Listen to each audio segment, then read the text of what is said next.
crank that microphone up. Hopefully we get this to work. How about that? We don't want that one up. All right.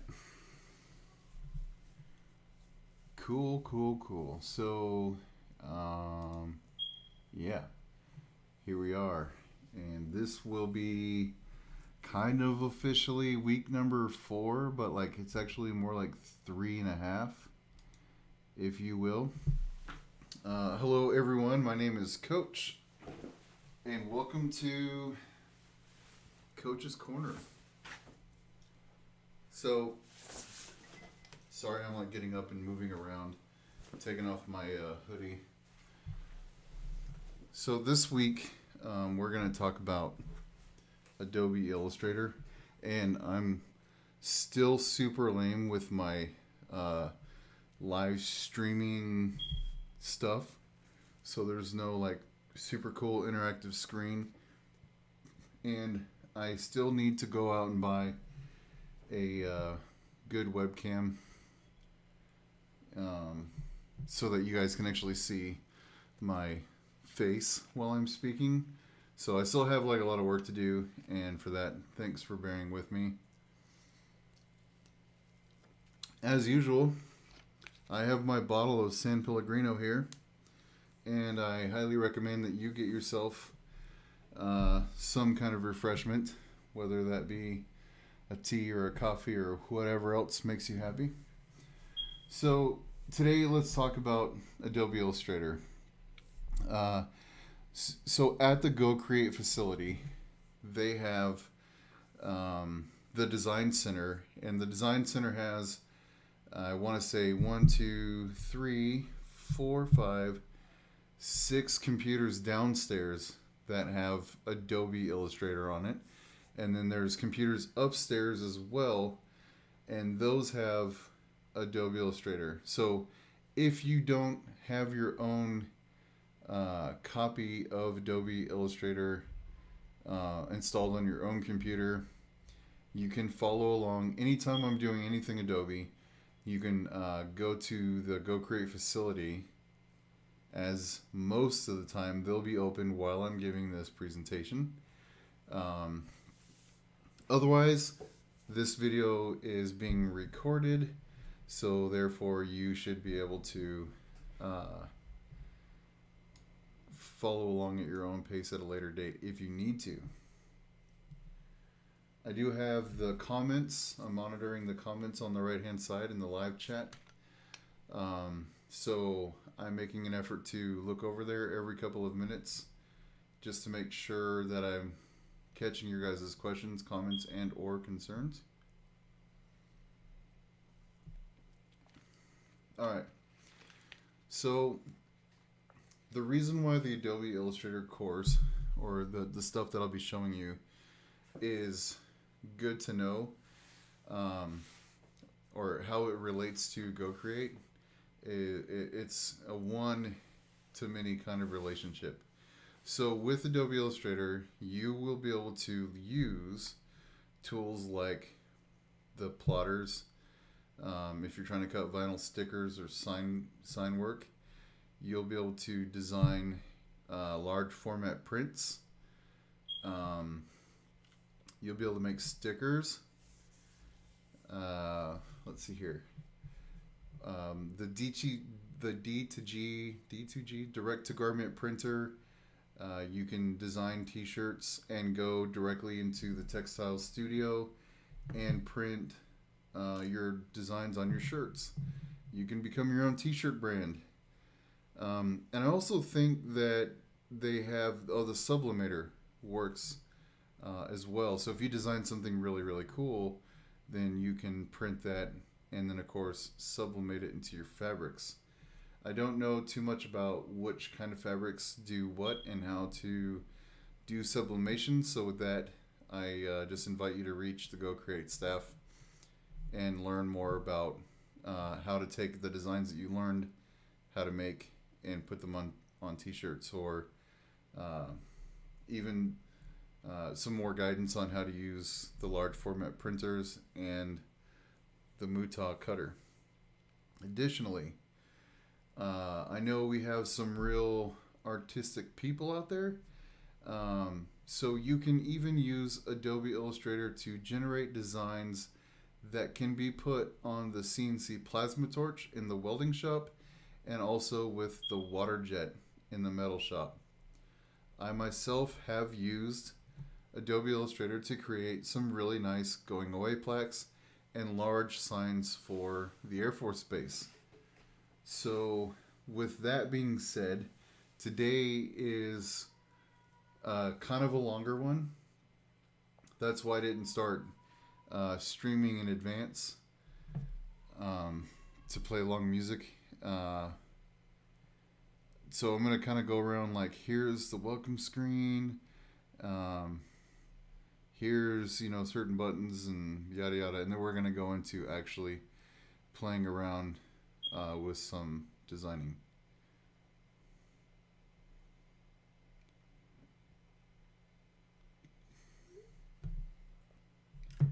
All right. So I'm going to go ahead and switch over to the screen. Okay. So here we have our welcome screen, and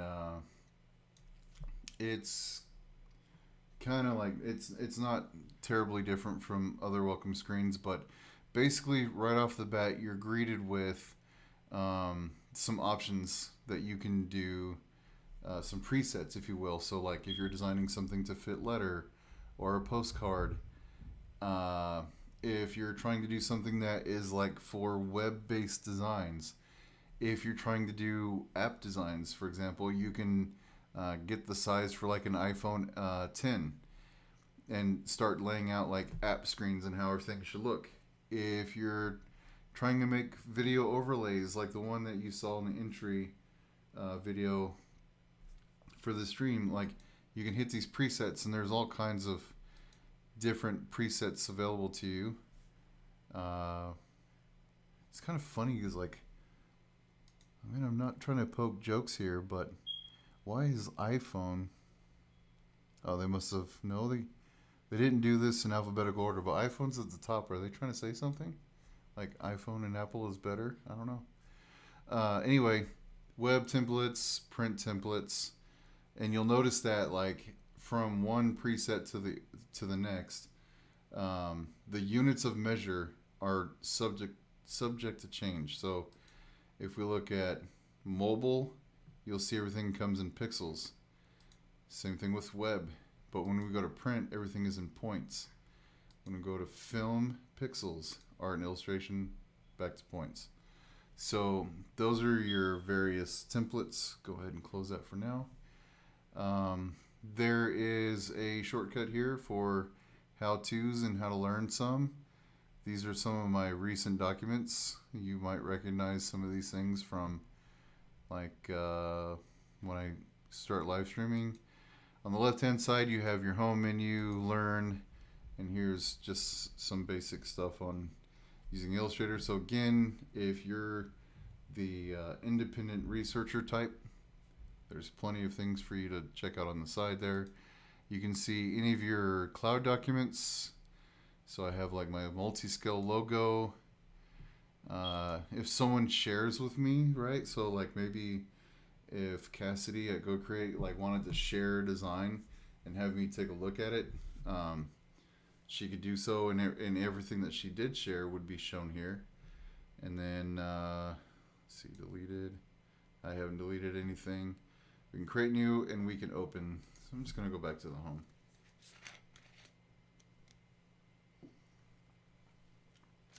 All right.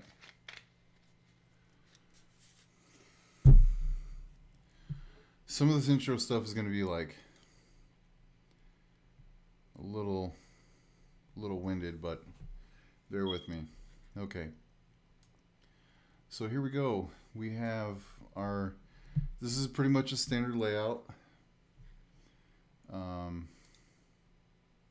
trying to, want to modify the size of this. Where's my dragger thing at? It's not letting me drag it. whatevs. I'll put it up here in the top. So yeah, you can dock and undock windows. Something is just going terribly wrong with my ability to, let's see, view, windows, workspaces. Let's just go with essentials.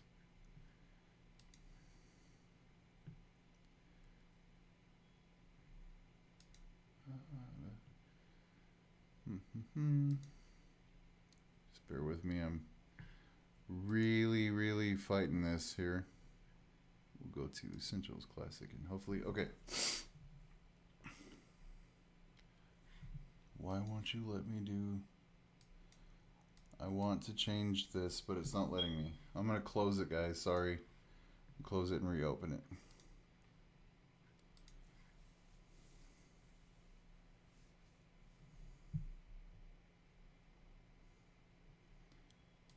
Go back.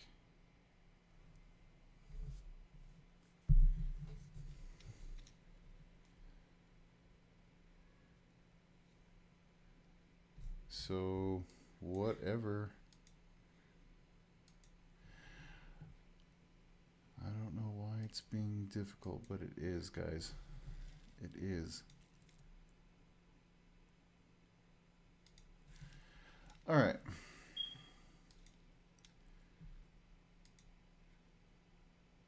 Oh, look at that. That's crazy. So properties, it won't let me do that. Okay. So right here in the middle, this big white blank space, this is known as your artboard. It's basically the document space, but in a minute you'll see some things that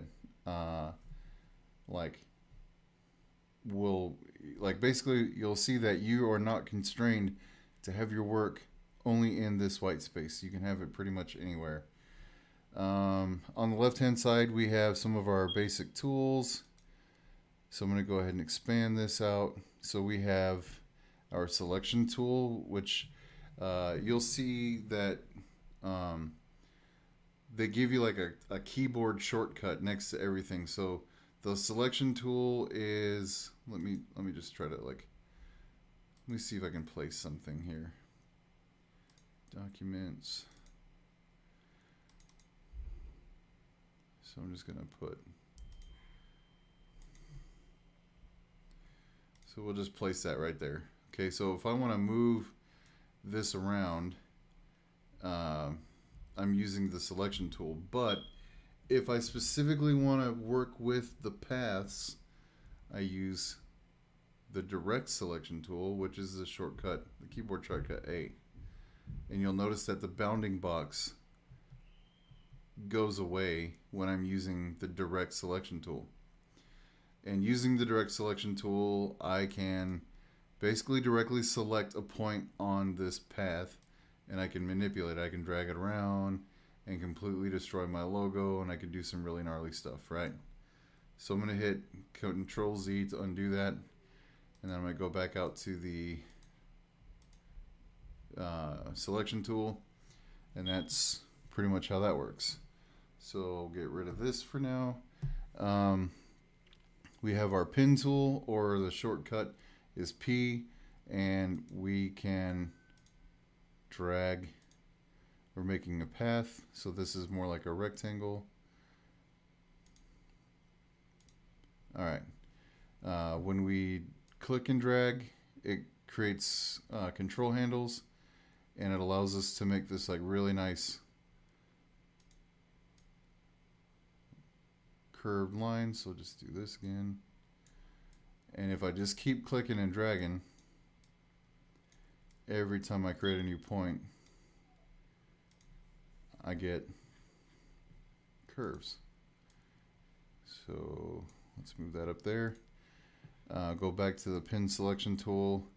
The other thing that I want to point out is it gives you some hints to whether or not your path is fully closed or left open, right? So let's do another rectangular thing, so we'll come straight down.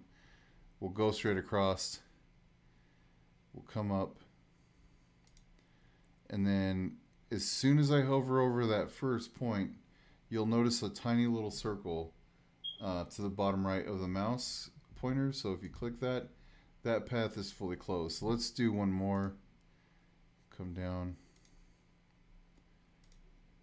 We'll come up.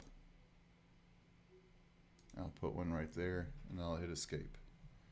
So that path, this path is not closed. It's left open. There are reasons why that's important, and you know, it's not necessarily mandatory in all circumstances, but for example, if you wanted to water jet a sign and you needed this to be like a square, because the path isn't closed right here, you're gonna water jet 3 lines, but it's not gonna cut perfectly out, so that piece won't fall down into the water. Okay, so that's the pen tool, and then you'll notice like some of these little things. They have like this little white arrow that indicates like there's a flyout menu. So I can do like group selections, I can do lasso tools, and if we go to the pen tool and hold, then you have the anchor point tool. So let's play with anchor point tool on this. So when I click on this anchor point, instead of being a nice smooth curve, it's going to convert it to a sharp angle. So I'm just going around and I'm killing all those, right? So the other thing that you can do though is you can click on a point and convert it to a curve. So let's see here. Convert that to a curve. Convert this one to a curve. And that one. And you'll notice that it's bringing those little control points back out. So let's play with the control points. So I'm going to hit the control key and the plus key so I can zoom in on this. And then I'm going to click on this and play with this control handle. So after you create your initial path, like you're not bound to that forever. You can always come in and tweak it a little bit just by using these control handles. Okay, so you, like, no matter what, you're always going to have the ability to come in and change this. And I can also change like where the anchor points are, and I can change how dramatic that is, like how dramatic the spline is, if you will, how much bend or curve we add to it. Let's make this one, let's smooth this one out a little bit. Okay, put a curve on that one.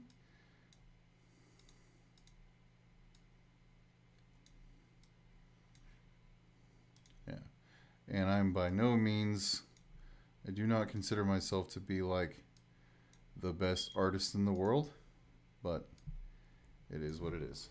Okay, so that's the pin tool and the anchor point tool, and then you also have the curvature tool. So we can come in here and we just add points to our curve.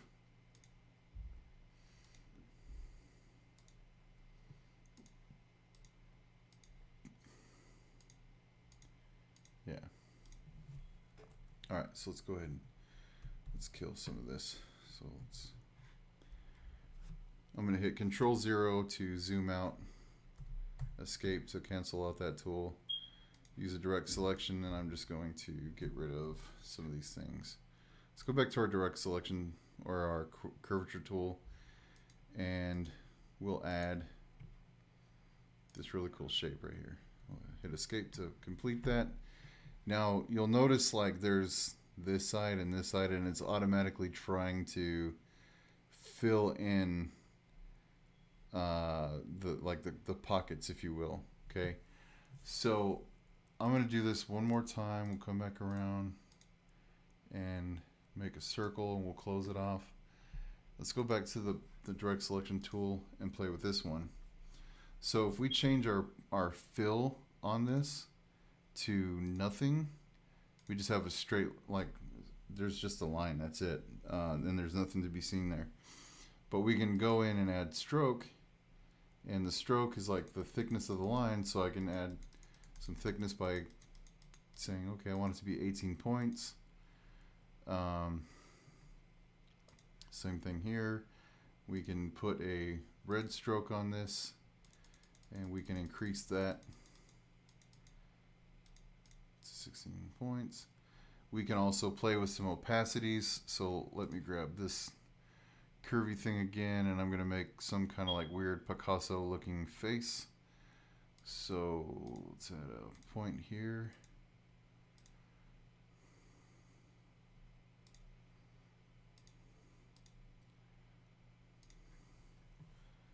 All right. Let's go back to the direct selection tool.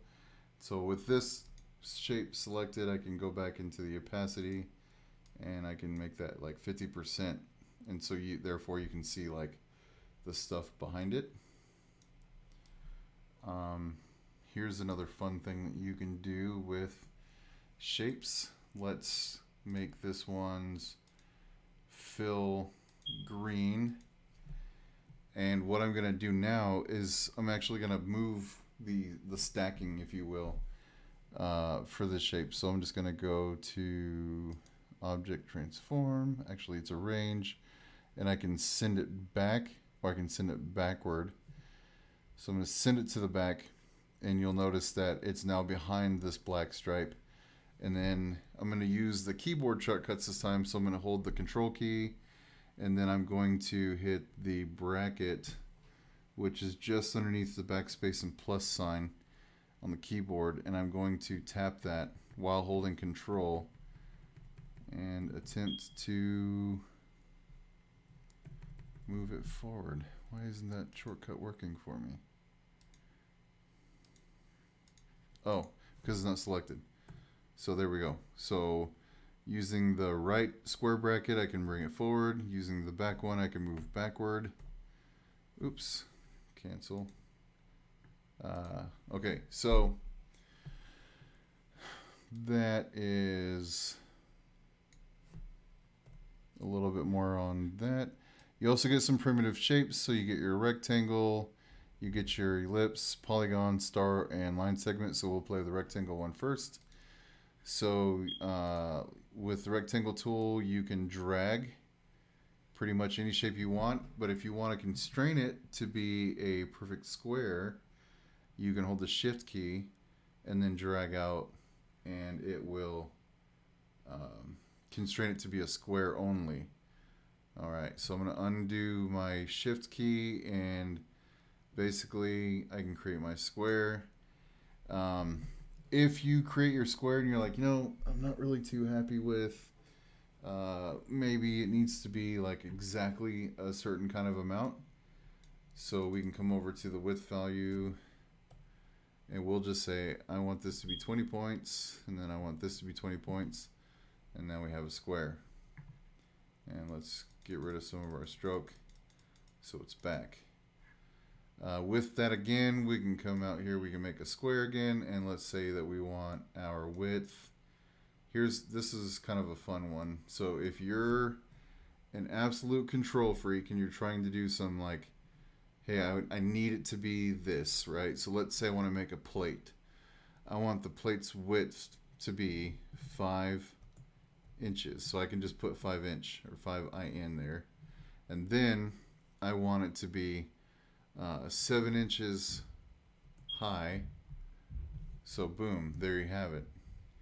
So, and it'll automatically convert the units of inches to points, because that's how this document is set up. But in this case now, you would like literally export this in a file format that is agreeable to what you're trying to do. So if it was the water jet, you would use a DXF. All right. Cool, cool. So we'll go ahead and get rid of the square because it's super boring. So we'll get rid of that. Get rid of that. Let's play with the ellipse tool. Same thing with the ellipse tool. We can drag and pretty much make any shape we want. If we hold the shift key while dragging, it will constrain it to be a perfect circle. And that is also the name of a band. You like what I did there? And for all you young guys, if you don't know a perfect circle, Google it. It's well worth your time. Okay. So let's get rid of this. Let's attempt to just have some fun here and make a wannabe Cartman face. So I'm gonna Google Cartman and see if I can just replicate what Cartman looks like.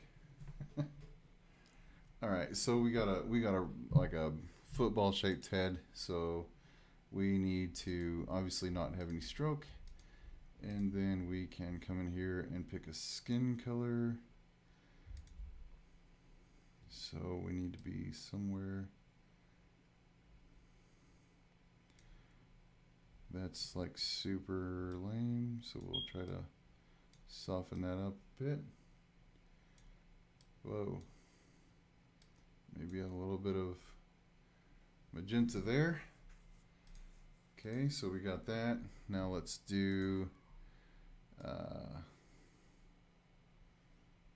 couple of shapes for what could potentially be the eyeballs.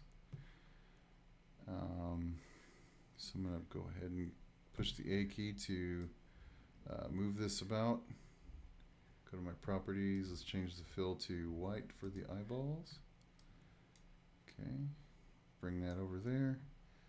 We're going to change the shape just a smidge because it's a bit too big. I'm going to hold the Alt key, click and drag to duplicate. And you'll notice that like as I'm dragging, there's these kind of like, what's the word? There's a word for this.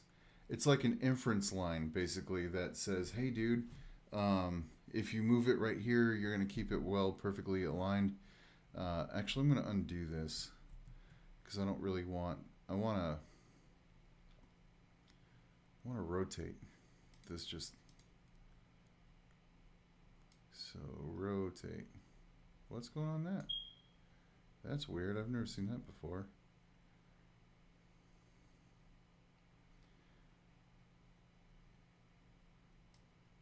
There we go. So we can rotate just by holding over on one of the corner edges, and you'll notice that the mouse changes to a rotate. So now that I got that, I'm gonna hold the Alt key, drag over a copy, and this time I'm going to transform, going to reflect, bring this over, and I have the preview enabled, so if you disable it, you're not going to see it, but I'm just going to make sure that I'm flipping it the right direction. Hit OK. Boom. So I have my Cartman eyes. Okay. So let's bring that over some. He's got little tiny black dots there. So let's go ahead and create ourselves a couple of black dots. We'll make a fill. Again, I'm just like totally, you know, wham jamming this thing out just to kind of like drive home a point of how easy this can be. So there's my Cartman eyeballs, and then he's got like a really weird drawn mouth. So we'll go to the pen tool. We can do it here, or we can just push the P key on the keyboard. So I'm going to push the P key. I'm going to set my fill to black. Maybe. All right. let's go ahead and draw that shape. So it's kind of like a weird, I come up a little bit like this, and then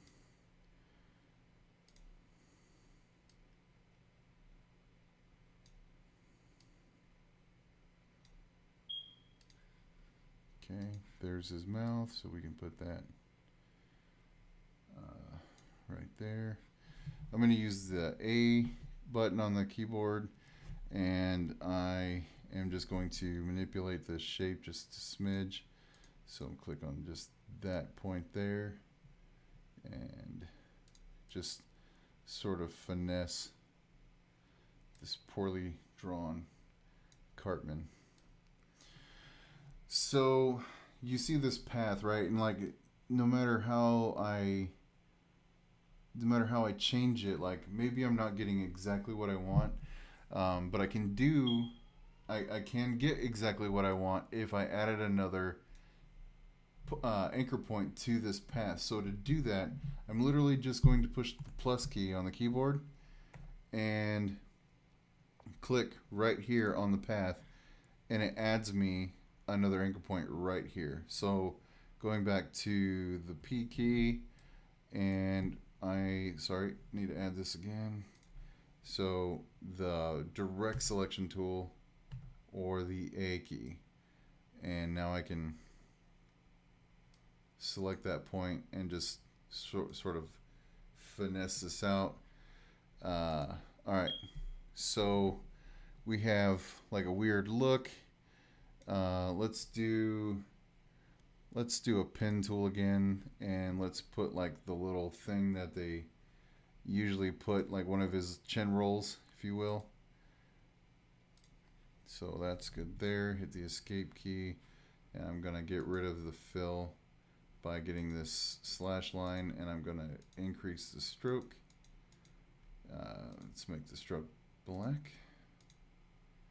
Okay, and then with my direct selection tool, I'm going to click on this path. I'm going to add a curvature to that.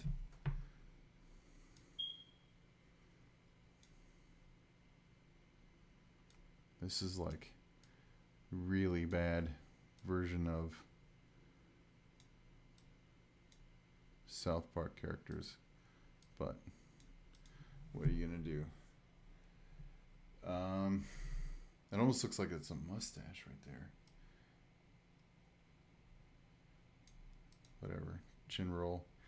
And then he's got one more.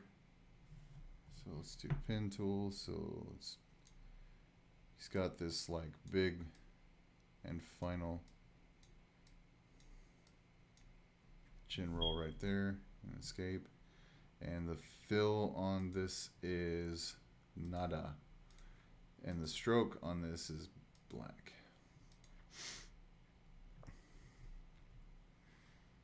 Okay, cool. So that's a really crazy, super fast rendition of a really badly drawn Cartman face with no hat. I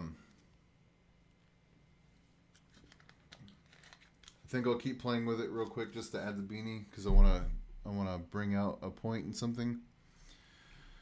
Okay, so let's do another ellipse tool, and we're just going to drag an ellipse over.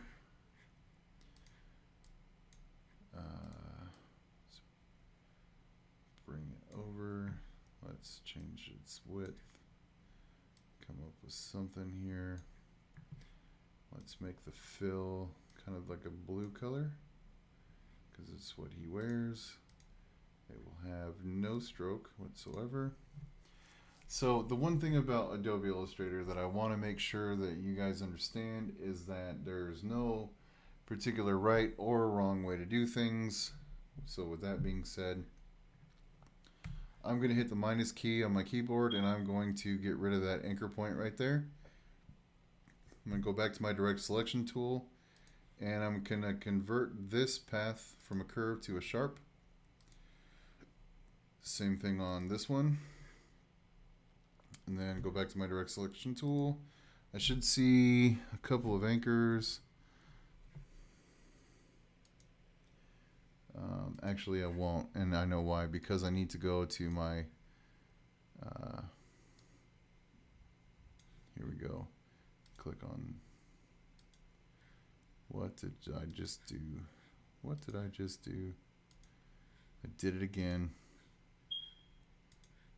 Okay, perfect. So I'm just gonna drag this over, then go back to my direct selection tool. I'm gonna drag the anchor point and put it right on the path, and then I'm going to take this there. Control minus does all of your zooming functionality, so let's control plus and come over here. We'll drag this along this path. I wonder if I can get it to infer from the beanie across the way. Probably not. Doesn't look like it wants to play well there, so let's convert this. Oh, come on. Don't be a turd. There we go. Alright, we're going to break that. Direct selection tool again. Drag this up.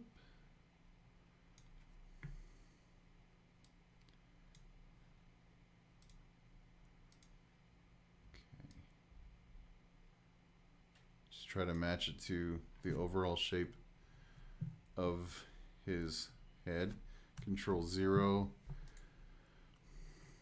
Alright, so here we have his eyeballs are hidden underneath the beanie cap, so we can do a couple things. The most easy and direct one is to hold the control key and the right square bracket and bring that one above. You'll notice something went away. The pupils in his eyeballs have gone away. So how do we remedy that? Let's control Z. Alright, to remedy that, here's another cool feature. It's called grouping. So I can group this shape and this shape together by hitting, so what I do is select it by clicking within the shape, and you'll see like the little blue outline to show that it becomes active. So I click that, I hold the shift key, and I click the pupil, and you'll see they're both active. So I'm going to go ahead and hit the control key and the G key, group those together, and then I'm going to do that one more time here. Click the eyeball, shift, the pupil, control, and then key, the G key. So now that's grouped together. And then because it just makes sense, let's go ahead and group this and this together. Okay, we can't group them together. So let's see here. I want this group and this group. I'm going to control G those, so they're now grouped together. And then if I hold the control key and press the square bracket on the right, we can get that to appear above the other objects. The other thing we can do is, if you notice the layers on the right hand side, and I need to really talk about that, but we can drag the layers around to change their stacking as well. So I can move it down back underneath the beanie cap just by dragging it manually. Okay, cool. So let's go, I guess, and get back to what exists on the side here. So we'll just do Control A, delete, Control 0, zooms all the way back out to fit the document size. So we talked about that, the ellipse tool, the polygon tool. So you drag out. I probably need to change the fill just to be a little bit more effective on showing this stuff. So let's hit the direct selection tool or the V, the selection tool. Okay, so that is a polygon, and then of course we can constrain it. So like you can twist the orientation of the polygon, you can change its size, but if you want to constrain it, you can hold the shift key and it's going to constrain it to like always be where the top and bottoms of that are always going to be like exactly parallel, right? You can click and drag, and then pressing the down key on your keyboard will it'll get rid of the number of points. So right now we're at a triangle, now we're at a square, pentagon, hexa. So you're just adding more and more points to your design. That just escalates really fast. Alright, so that is the polygon tool, and then you have the star tool. So again, with the star tool, if you want to constrain the stars to be perfectly level to the ground, you just hold the shift key. You'll notice that as soon as I do that, it snaps it right into place. You can change the size. You can also add the number of points on the star just by pushing the up key on your keyboard or the down key to remove points on your keyboard. And then if I shift to constrain, so back to triangle, 4, and it just keeps going. So like you're trying to do like the sun there.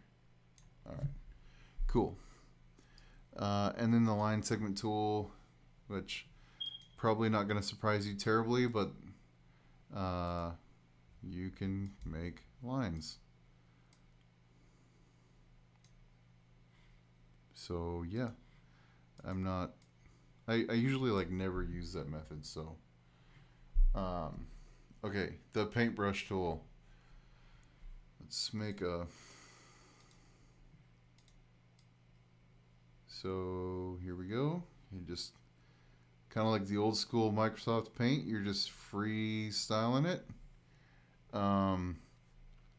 Don't quote me on this, but if you are using a stylus like a Wacom board, you can change the thickness of the brush stroke based on the pressure in the pen. Like I said, don't quote me on that, but I'm pretty sure that's a thing. I just don't have a Wacom board to do that. You can also change how the brush looks. So there's some preloaded brushes that come with Adobe Illustrator, so we'll just kind of play around with that. So that gives it like that more brushy look, you know, that hand brush look. So you can probably see that you can make some cool logos maybe with that, or some cool artwork. So I'm gonna get rid of those because I almost never do those. If you want to get like selecting the brush stroke stuff, that's not hard at all. Okay, you're literally just hitting the selection tool and you can move it around, whereas like with Microsoft Paint you couldn't do that, right? Like, and that was one of the things that was like really annoying to me with that program back in the days, is like if you wanted to move something you couldn't do it. You had to like drag a selection box over it and then copy and paste it, and yeah, it's just a mess. So I'm gonna go ahead and get rid of that. So that's the paintbrush tool, blob brush tool.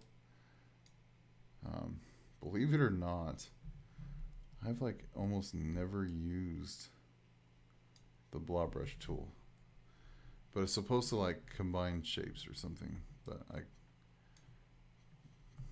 really don't know. So I'll look into that. And then of course there's a pencil. Okay, then there's the text tool. So let's go ahead and put some text. One of the cool things that you'll notice about Adobe Illustrator and the newer flavors is that when you click, it automatically creates some dummy text, hence this lorem ipsum. So I'm going to go ahead and type in hello from Go Create! Exclamation point, because we're excited. Control A.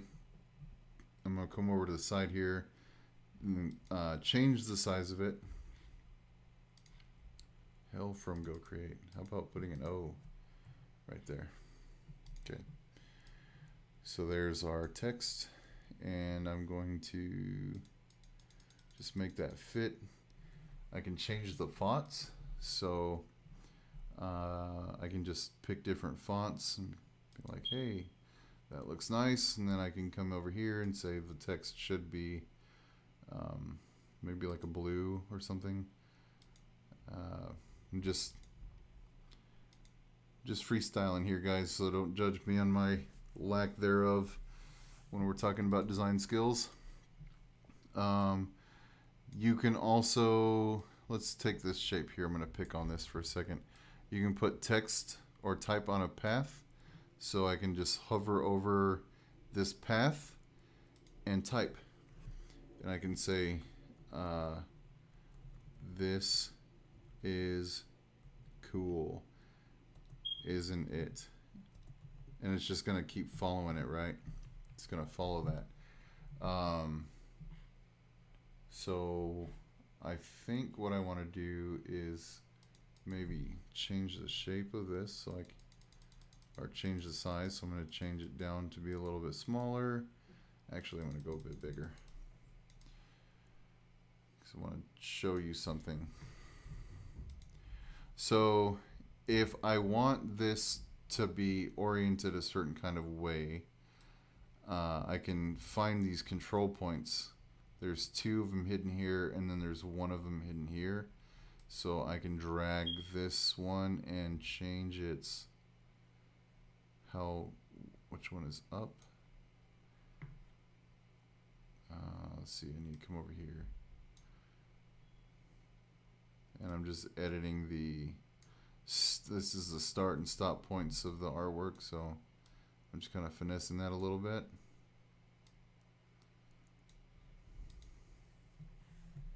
All right.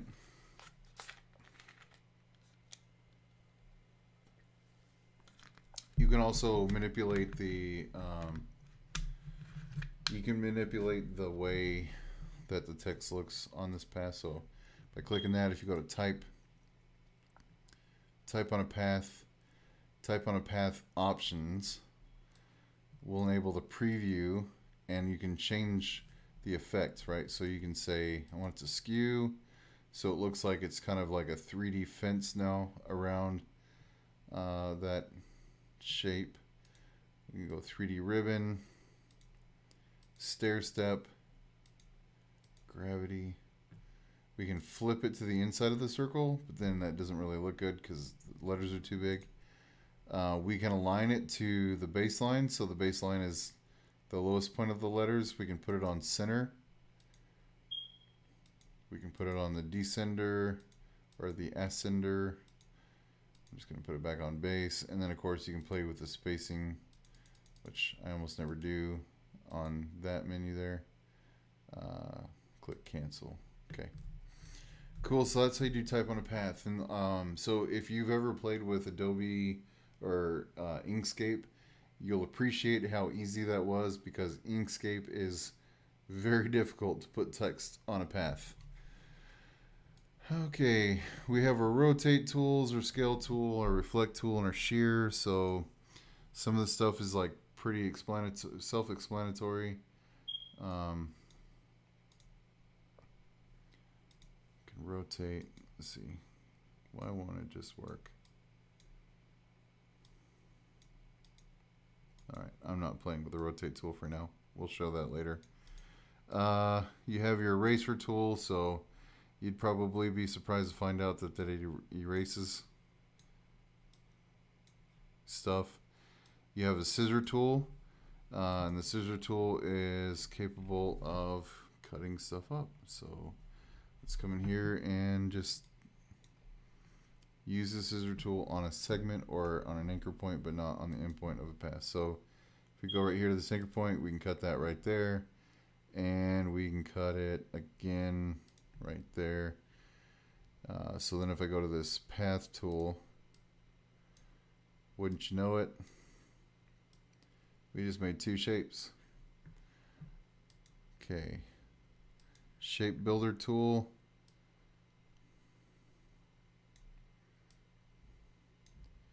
Let's see, I think to do this one you have to like connect it or something. I'll have to. I've never used the shape builder tool, so I'm not even going to try to act like I know. Just delete that and that. All right, gradient tool. So here's the fun ones. Let's put a gradient on the inside of this wannabe looking star thing.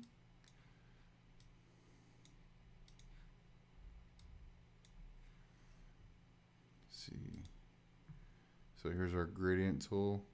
So we can change the center point of the glow, and then we can change how much the gradient expands and comes, you know, how sharp that is, if you will. We can scale it up, scale it down. If you wanted to add something to the gradient tool, I believe you can do that by clicking, where is it at? There we go. So we got that little control box. Double click it, and now I'm just going to add a bit of blue. There. So that's gradient tool. Eyedropper tool. So I have this one here, and I'm like, you know what? I really like that gradient, so I'm going to eyedrop. I'm going to copy that gradient over there. But like, it didn't really do what I wanted it to do, so I can come over here and scale that out. Cool, cool. Let's see, so that's eyedropper tool, width tool. Again, not a tool that I use on the frequent basis. There's got to be something to that, so I'll show you guys in another thing, I suppose. Blend tool, artboard tool. So if you want to change the shape of your artboard, or like, let's say you're designing something, maybe you're designing something on like letter, right? And then you call upstairs and they're like, dude, actually we're doing it on A6. You can come over here and change your presets, or sorry, A4. I must be thinking Audi today. So there's A4, or no, we're doing iPhone 10, or we're gonna do legal, tabloid. So you can change it pretty much to whatever. So we'll go back up to letter.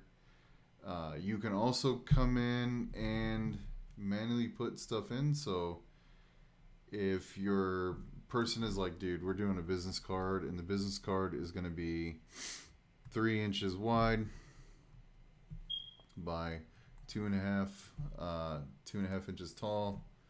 So we'll come over here, 2.5. Man, IN. There we go. That's the size of a really weird business card. And so we can put our wannabe business card stuff in there and do our layout. Again, this is like just really, really bad examples. But we can go back and we can say, dude, is there a better way? Like, I want to fit this, right? So we can just say, hey, fit to artwork bounds, and it's going to automatically create the right size artboard to fit the artwork that you have. All right. So that is pretty much the left-hand side of the interface. I'm just beating all these tools up to a pulp. See, control, delete. Okay. So let's close. Actually, we won't close it. We'll just keep it open. Go preset. We'll change it back to letter. Okay. We're going to hit Control 0 to properly zoom in and fill it to the screen. Now, let's play a little bit with layers and aligning of things. All right. So let's pretend that we want to recreate the Coach's Corner logo. The best way to do this, again, there's no such thing as like only the right way to do this. So the best way to do it is, and for reference, I'm going to just real quick flash over to my hold screen. That's what the Coach's Corner logo looks like. Okay, so I'm going to show you a couple of tools and some aligning features, and then yeah, we'll just go from there. So if I go to the Layers tab, you'll notice that we're working on layer 1, and for now I'm going to go ahead and just leave layer 1 alone. Let's go ahead and create a rectangle, and let's modify the fill to have black, and the stroke we'll leave at 0. Okay, and we get the little inference there that it's perfectly centered in the document. But if I wasn't sure, I can go right here to the align tool and center it vertically and horizontally, or vertical there, horizontal there. Okay, so we have our first rectangle. Now let's go ahead and come over here, and we'll do what will be the handle at some point. And here's what we're going to do for this one. We're going to leave this selected.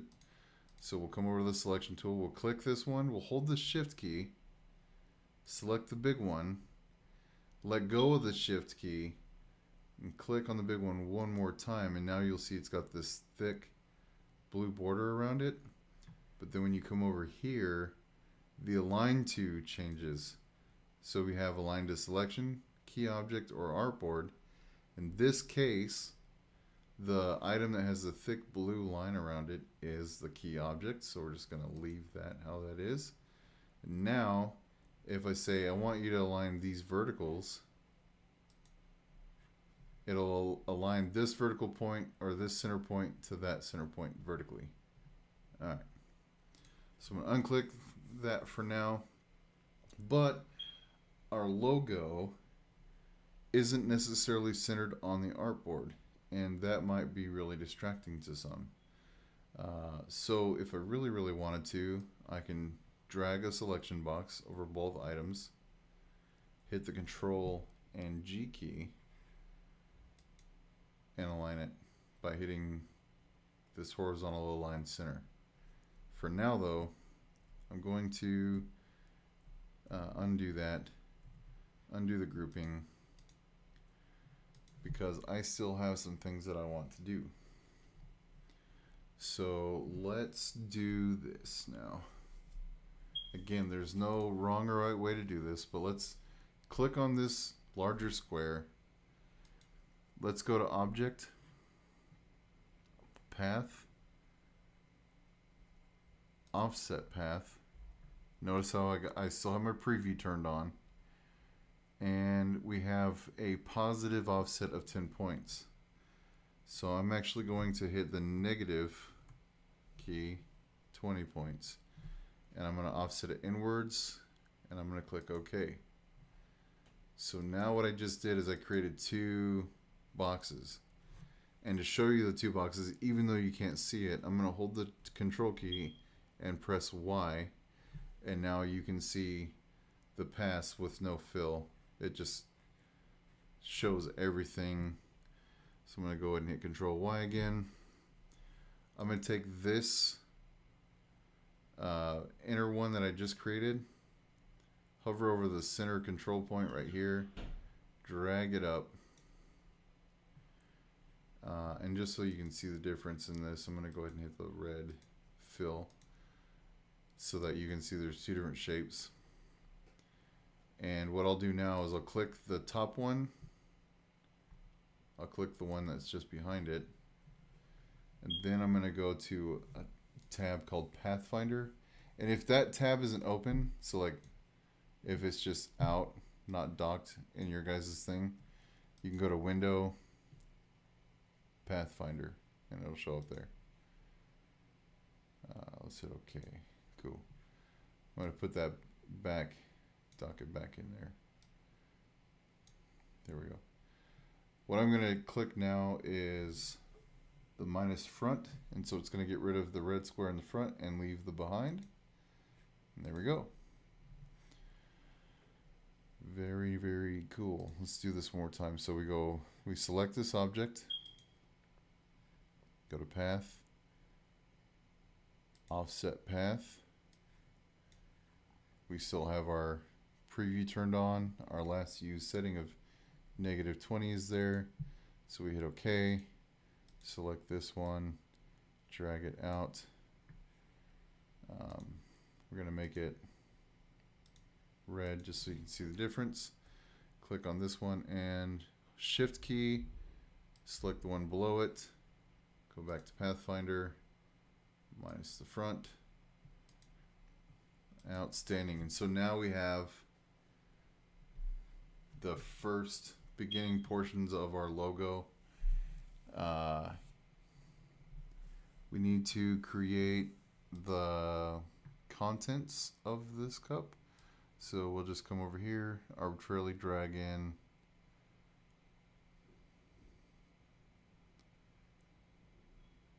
just arbitrarily drag that in, and we'll go to properties.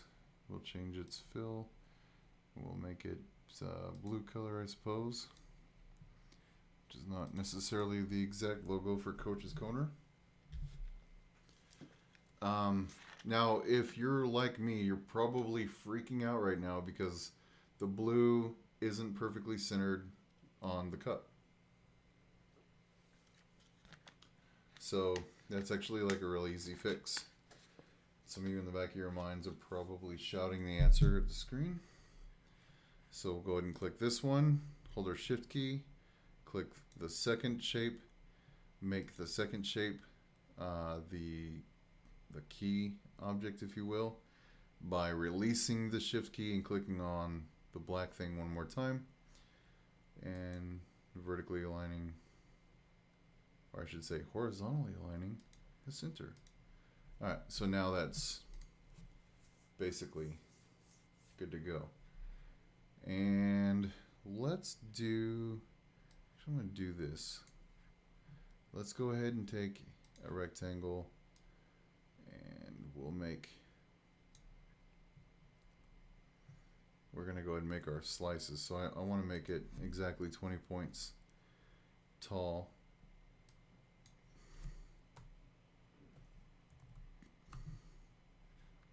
Okay, hold the Alt key, drag another one. I'm going to rotate it, holding the Shift key. I'm going to lock it at 90. I'm going to come over here,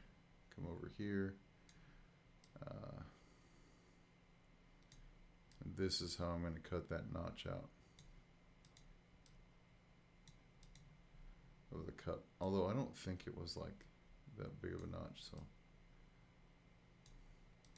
alright, so I'll take the first one, hold Shift key, grab the second object, the black object there, and then I'm going to go back to my Pathfinder and minus the front.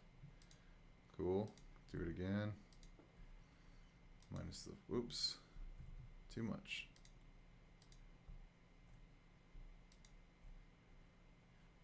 I think I know what's going on here. So I'm going to ungroup that, grab those two, minus the front, Control G to regroup it, but then this one, I specifically want this shape to be red. Okay, we'll go back out of the layer group, come back in here.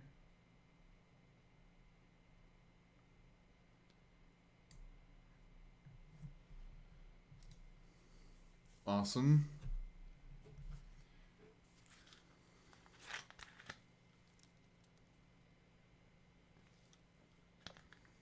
Again, if you guys have questions, like I'm looking over in the live chat, so post them up there and I will be sure to answer them. So let's go ahead and put the Coach's Corner thing in. So Coach's, woo, corner. All right, we're going to center this on this key object here. Now, when I work with text, sometimes I'll convert it to a path. But once you do that, like you can't change the text. Like you can't go back and be like, well, I misspelled that, or well, I want to change the shape or the spelling of it, or I want to add an exclamation point. So once you do this next step that I'm going to show you, you can't go back and modify the text without either hitting Control Z and going back to that point in history, or just delete it altogether and restart. So with the text selected, I'm going to hold the Control key, the Shift key, and hit the O button. And now it adds all those points. And I have this path version of text. So if I hit Control Y, you can see I have all those paths. And that allows you to modify things. Here's a reason why that might be like beneficial. Let's say you want to change the shape of this H. You want to modify its appearance. Maybe you want to put like a little gap right here. So let's go ahead and hit the scissor button. Let's break it apart right there. Let's get our direct selection tool. And we're going to hopefully grab the right one. We're going to move this one back. And we're going to grab this one. And I really want it to be lined up. Okay. Cool. So like that's the benefit. Like if you get some text in a font that you really, really like, but you want to alter it in some kind of way, that's how you do it. But then you'll notice that these paths aren't closed. So if I hit Control Y, there's no line right there. So what we can do, so it's trying to like, there, we close that one. We can also close this one. So now those paths are closed. Very neat. You'll notice this little ball like looking thing just underneath it. So if I drag that ball down, I can actually put a radius on these sharp points as well. Cool. So you guys just got like a whole bunch of cool little tidbits there. And the best part about it is if you get lost in any of this, you can literally go back and watch it again. Maybe I have to buy one of the student texts at Go Create Some Lunch to go back and bookmark this video so it's easier for you to find all the stuff. Alright, so let's talk a little bit about layers now that I have all of this stuff, all of this artwork in this thing. So I'm going to hit Control 0 to go full extent. And we go to layers. You'll notice that I have this layer 1 and then there's like some subgroups. If you really, really love your design team or people that may work for you in the future, a lot of times it makes sense to organize and name things. Or if you make a really, really cool like artwork and it's just got tons and tons of elements to it, you can quickly get lost in where things are. So it's always good to have layers to organize things. So I'm going to go ahead and just create a couple arbitrarily. And I'm going to say that with this, I want to have my cup elements.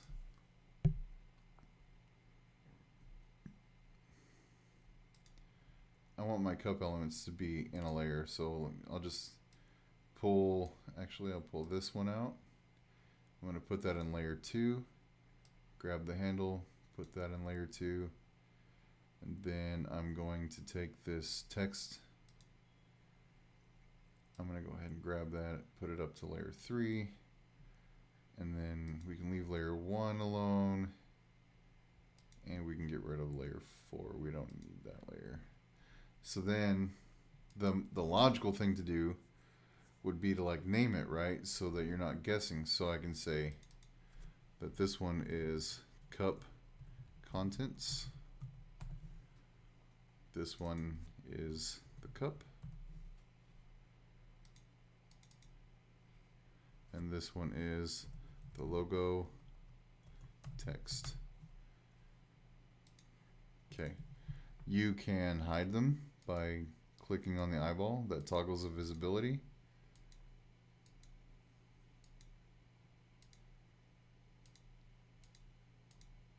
You can lock them so no matter what you do, nothing is selectable. So like if you got it exactly where you want it, you can lock it. And this is kind of handy because like maybe I really like where the cup and the text logo is, or the logo text, but I want to change this. I can grab this and like if I somehow get it near other elements, it will never let me select those other elements because they're locked out. So let's go ahead and put that back where it was. So that's locked. Unlock, unlock. All right, cool. When I select an item on various layers, you'll notice that the color changes. So when I click this one, the color is blue, but I can like change that. So I can say, hey, on this layer, I want it to be like orange. Have an orange outline, or this one is a red outline, or this one is a green outline. All the contents, and you know, so there it's all outlined in green.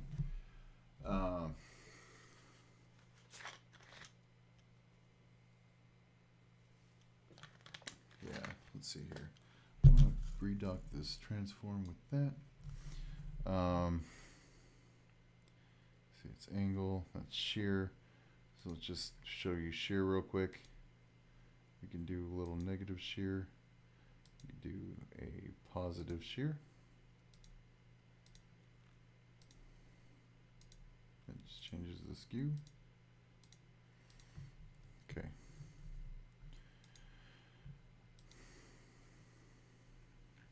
Awesome. I think I pretty much got that.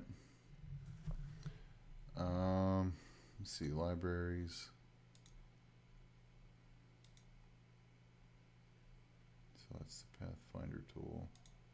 Libraries, layers, we talked about that.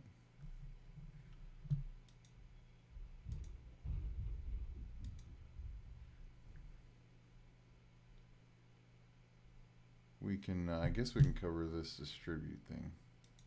That would make sense, I suppose. So you kind of remember the alignment thing, so I'm going to just play with this just a little bit more. Alright, click this, go to properties, that's red, this is going to be that color, and we have that color. So if I click this, this, and this, all three of these things together, I can align them this way and this way. Now they're all stacked on top of each other. I'm going to put this one behind. Maybe scale that down just a smidge.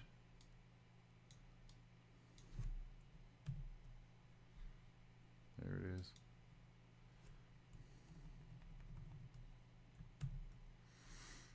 Okay, do this again. This, and this. So now they're aligned over the top of each other.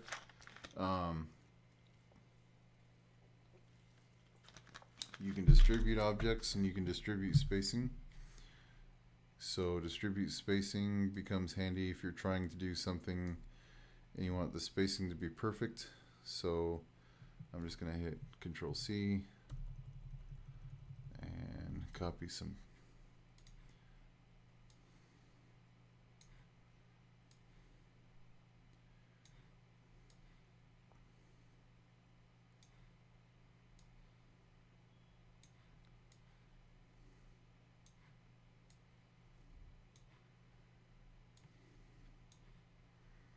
Wow. How many of these things did I create, guys? Holy smokes. There we go. Let's select all of these. We're going to align them this way, and then I'm going to distribute the spacing, and it's going to try to like automatically distribute them out, and it does it fairly well. But what if I wanted to have like absolute control? I could click on that key object there, and I can say I want these things to be spaced 8 points apart. So every single one of these things will become 8 points apart from the first one. And that becomes handy if you're trying to use, if you're trying to make like patterns for something. All right. Whew. Let's go ahead and get rid of this stuff here. Cool. So I think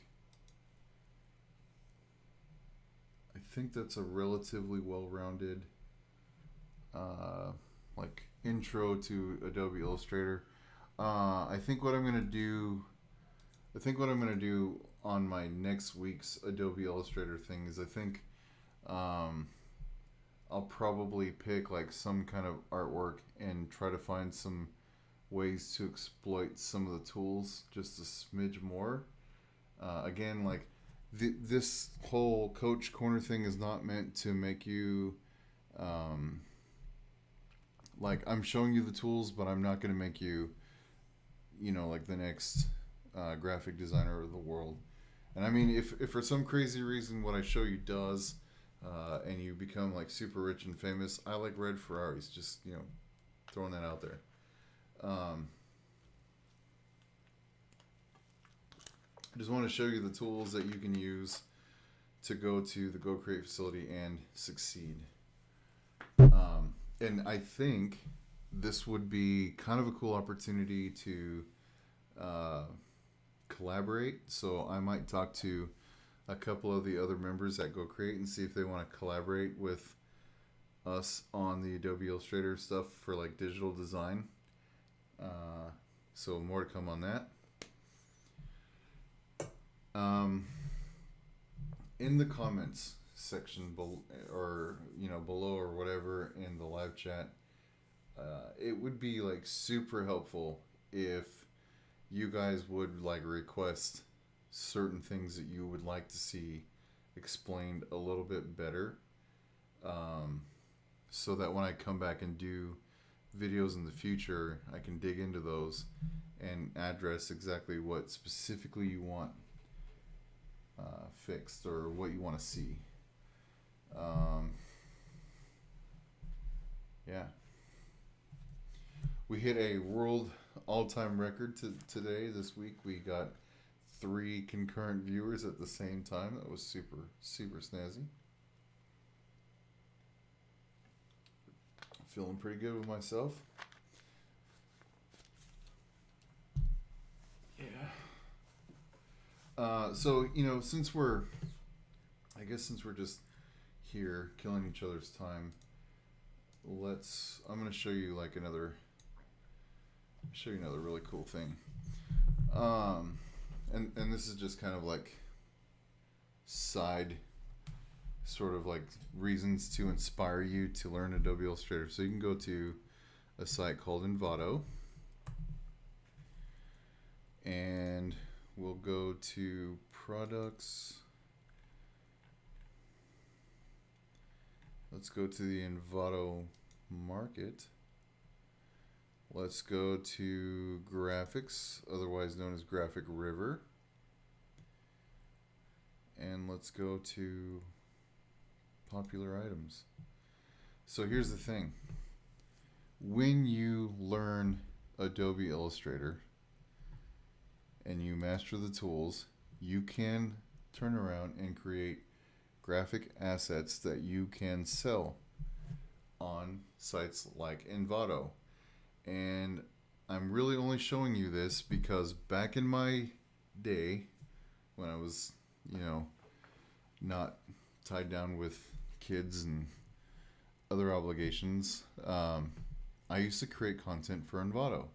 And this is, a really good thing for people who are like stay-at-home parents or people who aspire to work from home or work remotely. So, maybe you want to be that like super cool cat that only works 6 months of the year, makes a lot of money statically on a website, and goes like surfing in Panama, right?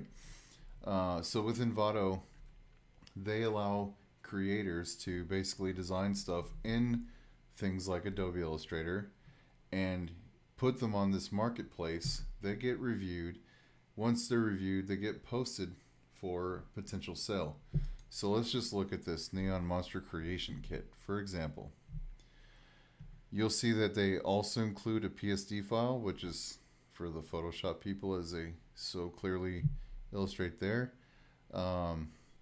And all you're doing is like literally just creating some basic shapes. Like here's some basic monster shapes, and here's some different eyebrows and features that you can give them.